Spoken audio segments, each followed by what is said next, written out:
dos egípcios e para fazê-los subir daquela terra a uma terra boa e ampla, terra que mana leite e mel, o lugar do cananeu, do Eteu, do Amorreu, do Ferezeu, do Eveu e do Jebuseu, pois o clamor dos filhos de Israel chegou até mim, e também vejo a opressão com que os egípcios o estão oprimindo.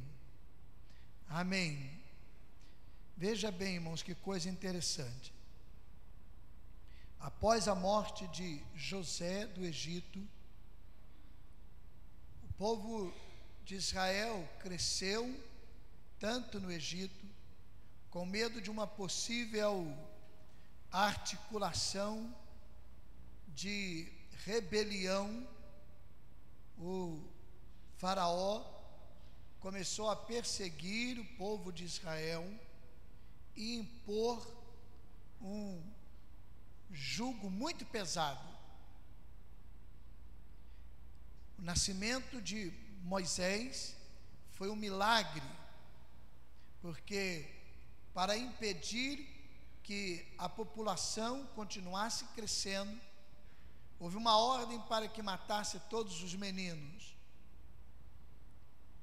E nesse contexto de opressão, de sofrimento, de angústia, de dor, Deus aparece. E ao aparecer a Moisés, ele se apresenta com realidades muito palpáveis, e que eu quero ver agora com vocês. E de todo o texto que fora lido, para nos situarmos, na verdade, os versos 7, 8 e 9 motivam esta reflexão. Veja só: disse ainda o Senhor: certamente vi a aflição do meu povo que está no Egito. Deus é o Deus que vê a aflição do seu povo. Deus não está ausente da nossa aflição. Ele vê a nossa aflição, não apenas com uma perspectiva de conhecimento pleno, tem conhecimento de todas as coisas. Deus vê a nossa aflição com um olhar de compaixão. Nenhum de nós, no meio de uma aflição, está escondido dos olhos do Senhor. Muitas vezes a ideia que a gente tem da onisciência de Deus é uma ideia como que meio punitiva, meio detetive. Deus sabe todas as coisas, então se eu falhar, Deus conhece tudo e Ele está ali para me punir. Mas o mais lindo da onisciência de Deus é que Ele conhece a nossa estrutura, diz o Salmo, e Ele sabe que nós somos pó. O mais lindo da onisciência de Deus é que Ele vê a nossa aflição, Deus vê a nossa limitação, Deus vê o nosso sofrimento, Deus vê a nossa angústia. Isso que Deus diz para Moisés: certamente que vi a aflição do meu povo que está no Egito. Mas há ainda uma segunda manifestação palpável de Deus aqui. Ele diz: eu não apenas vi, eu ouvi o seu clamor. Deus ouve o nosso clamor, Deus ouve a nossa oração, Deus ouve o nosso grito. Deus ouve a nossa lamentação, Deus ouve a nossa reclamação. Tem gente que às vezes pensa que é pecado lamentar e reclamar. Não é. O pecado é lamentar e reclamar a vida toda. Está de barriga cheia e está reclamando. Está com uma dorzinha de dente e está reclamando. Tropeçou na pedra ali, está reclamando. Está no emprego, reclama que é o melhor. Fica desempregado, reclama. Tem uma casa boa para morar, reclama que é uma melhor ainda. Tem, Rondinelli, olha para mim. Rondinelli, olha para mim. Olha para mim. Não, olha para mim, Rondinelli. Olhe para mim, querido, olha aqui. Isso. Há tempo para tudo. Agora o tempo é de me ouvir, sem nenhuma presunção. Não é presunção minha. Se fosse um outro irmão aqui, eu estaria aí ouvindo. Então, depois que a gente sair daqui, a gente conversa, querido, tá bom? Vamos voltar então. Então, Deus ouve o nosso clamor. Deus ouve. Ele não apenas vê, Ele ouve a nossa lamentação, Ele ouve a nossa petição, a nossa reclamação, a nossa lamentação. O pecado não é reclamar, o pecado é a gente esquecer de que Deus está ouvindo, e ouvindo com ouvidos também muito amorosos, muito ternos. Então é no meio dessa aflição que Deus diz para Moisés: eu vi a aflição do meu povo, eu ouvi o seu clamor. Salmo 66 diz assim no verso 18: Deus não despreza a um coração quebrantado e contrito. Deus não vai desprezar. Olha só que coisa linda. Por quê?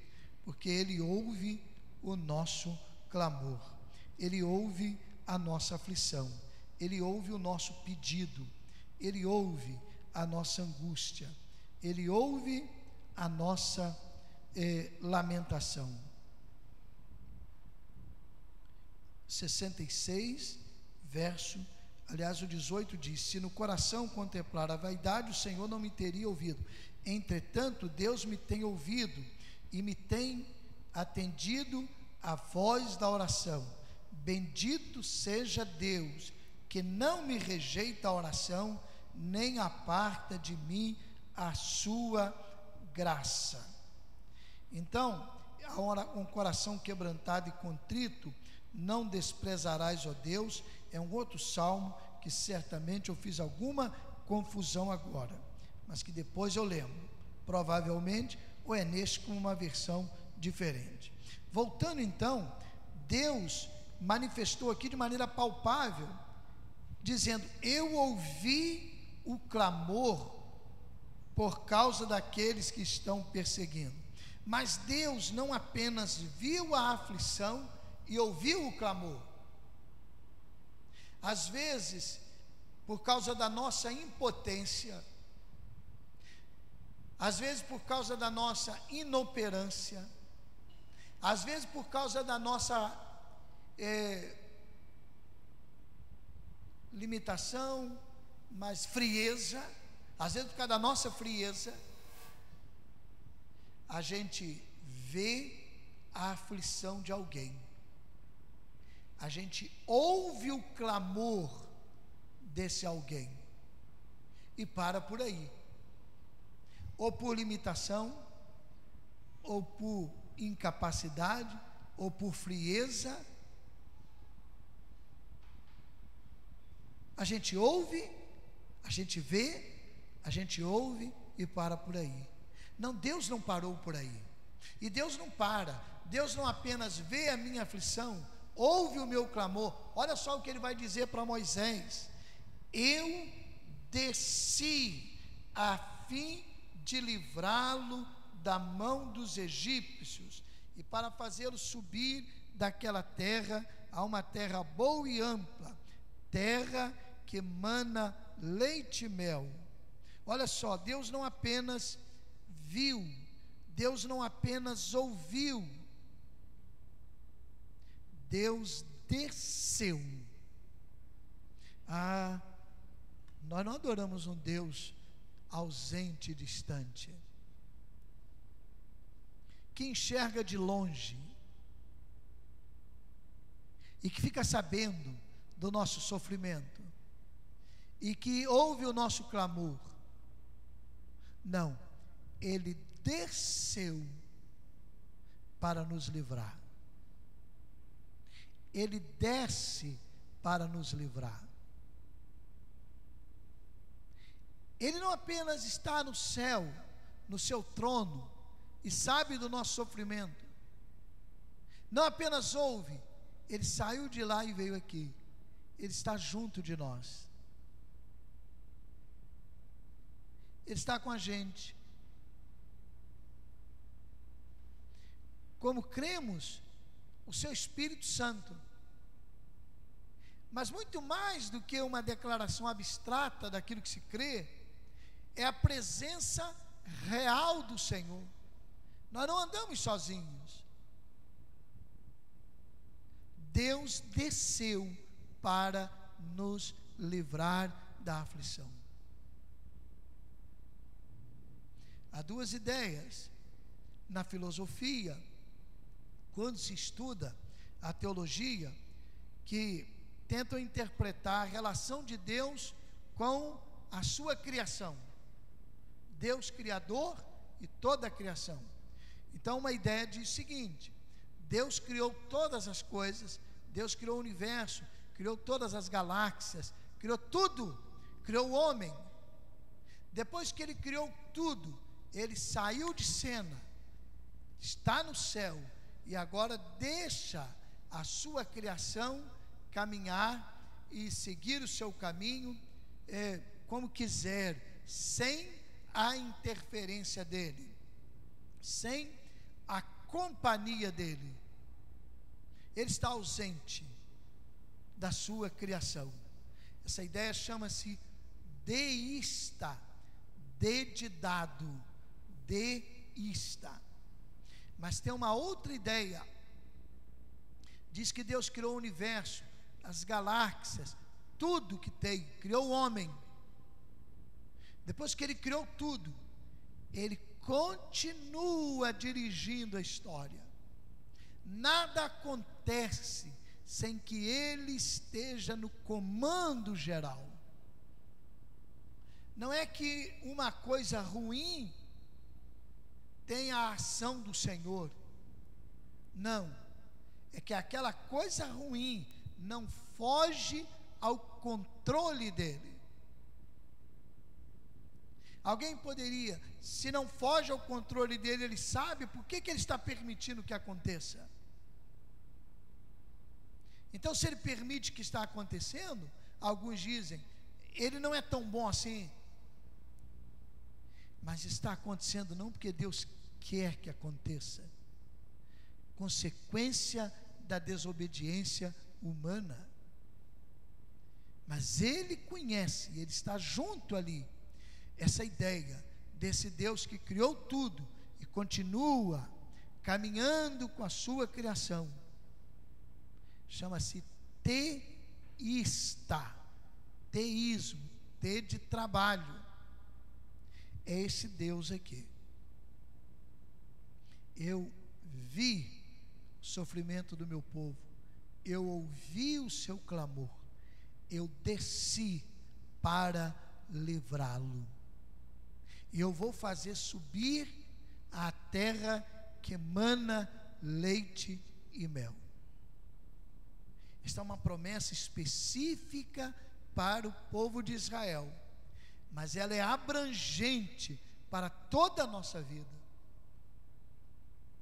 Você não caminha sozinho, você não está sozinho.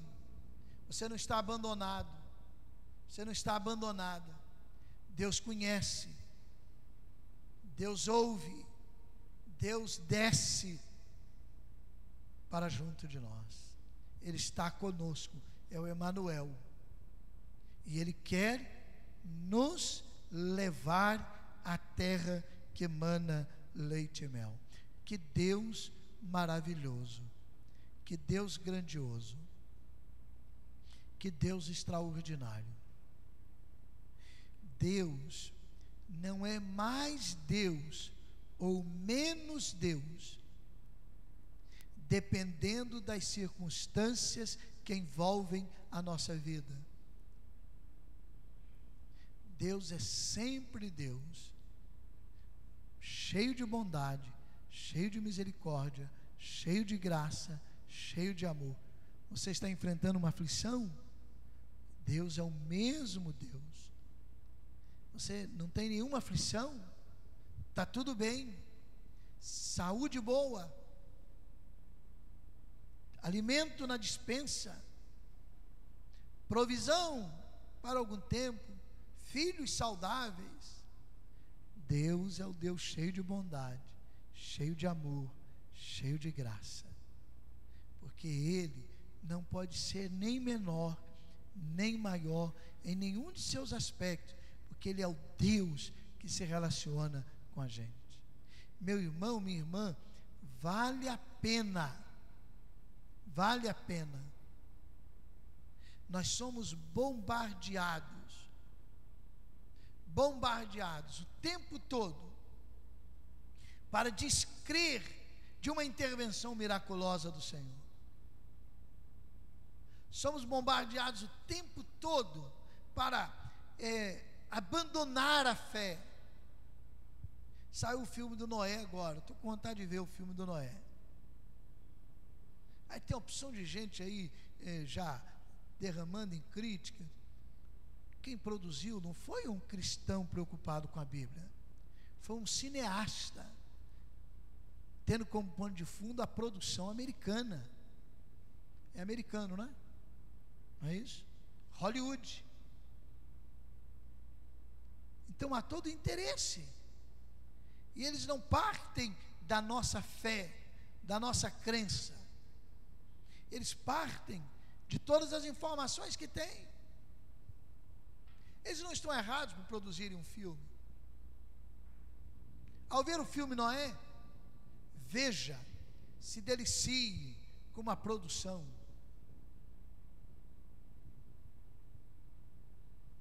Mas saiba que por trás de tudo, Deus está no comando. Deus está no comando. Nós somos bombardeados a abandonar a fé.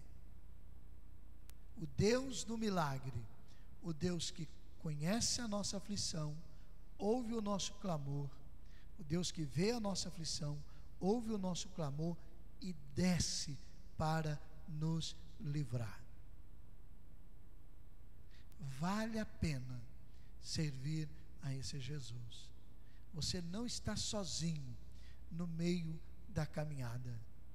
Deus está com você. Deus está comigo. Fique em pé e dê um abraço no seu irmão ao lado, na pessoa ao lado, à frente, e diga para a pessoa assim: Deus está com você. E Deus quer ser exaltado na sua vida.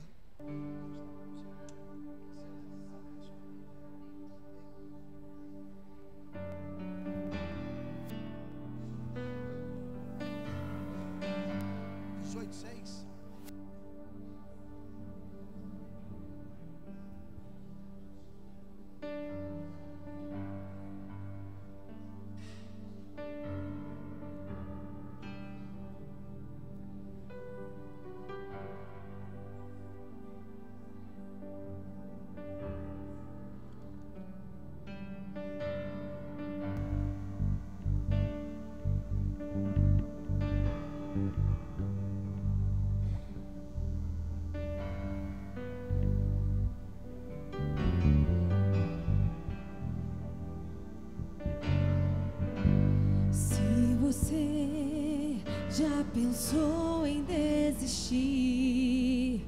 Tenhas fé e não pare de sorrir. Você vai ver que o inimigo não vai entender que o crente, até mesmo chorando, ele canta porque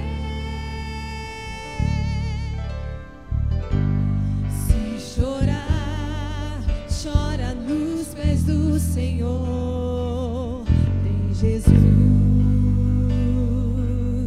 como seu consolador. O teu sofrer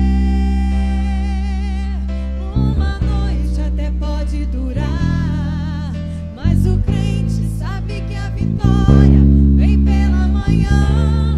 Então cante assim, vou seguir os passos de Jesus, vou levar comigo a minha cruz. Se espinhos ferem os meus pés, eu vou descansar nos braços de Jesus. Quando o crente está firme nos pés do Senhor, ele passa pela prova cantando louvor. O inimigo se levanta, mas tem que cair. O crente não deixa a cruz, mas segue até o fim. Se cair 1000 ao seu lado, ele não cede não. Sempre está protegido por um batalhão.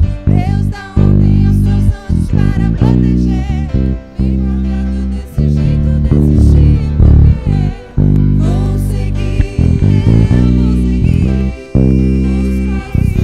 Jesus, vou levar comigo a minha cruz.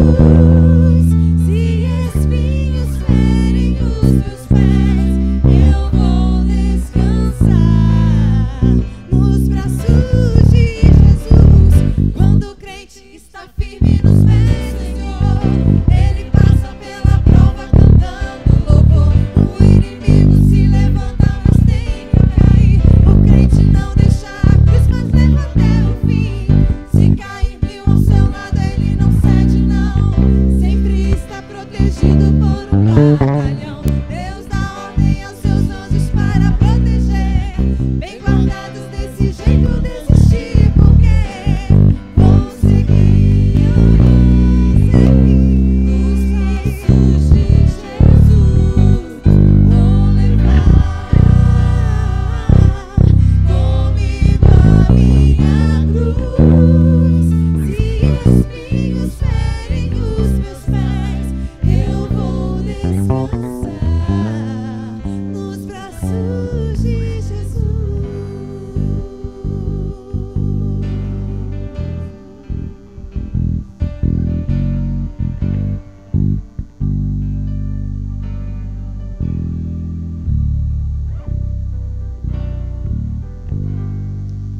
Amém. Vamos orar ao Senhor. Paulo César me lembrou aqui, mas não era exatamente este verso que eu queria, mas muito bonito. Salmo 18:6. Na minha angústia invoquei o Senhor, gritei por socorro ao meu Deus. Ele do seu templo ouviu a minha voz, e o meu clamor lhe penetrou os ouvidos.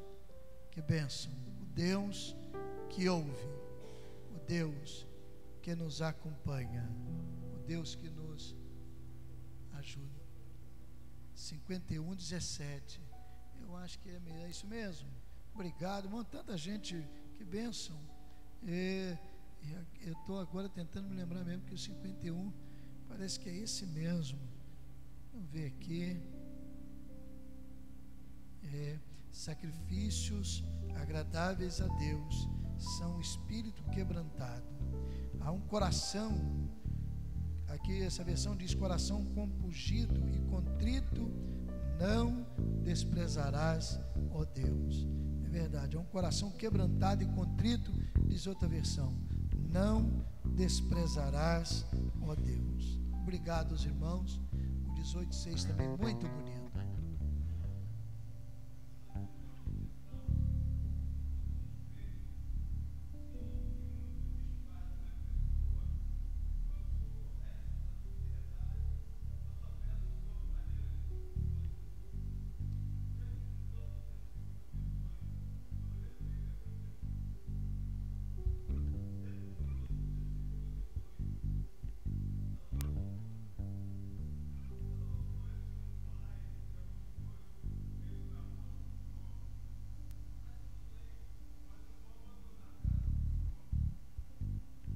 Vamos ler aqui. Vamos ler o 118:18. Alguém diz que isso aqui é o meio da Bíblia. O Senhor me castigou severamente, mas não me entregou à morte. Não, então não é esse aqui não. Alguém diz que então é 118, acho que 8. Melhor é buscar refúgio no Senhor do que confiar no homem. O 18, o Senhor me castigou severamente, mas não me entregou à morte. Amém. Agora a visão do salmista era que nesse texto, porque ele era um poeta, é que Deus que o castigava, mas Deus não é o Deus que castiga. Deus no seu tempo julgará os povos, mas Deus não é castigador. As consequências da desobediência trazem castigo para a pessoa. Então, Deus nos ama, mas no tempo dele, Ele julgará todos os povos. Então vamos orar ao Senhor, agradecendo a bênção desse Deus amoroso, misericordioso, cheio de graça. Moisés, ora ao Senhor agradecendo. Pai de amor, Pai querido, louvado e exaltado seja o Teu nome. Nós mais uma vez, ó Deus, queremos declarar diante do Senhor a nossa gratidão, a nossa, ó Deus, alegria em sermos Teus filhos e, ó Deus, de manifestar, ó Deus, toda a glória, toda a honra a Ti, pelo que Tu és. Tu és um Deus de amor, um Deus, ó Deus, que cuida de nós, um Deus que nos sustenta, que nos livra, que nos guarda, que derrama sobre as nossas vidas o Teu amor, a Tua graça, ó Deus, a Tua paz. E nós Te louvamos, Te exaltamos por isso, porque Tu és o nosso Deus. E nós a cada instante precisamos, ó Deus, e queremos nos submeter a Ti. Ó Deus, na visão da obediência, de realmente caminharmos contigo e estarmos ao Teu inteiro dispor. Ajuda-nos nisso, ó Deus, e receba, ó Deus, a nossa gratidão. Em nome de Jesus.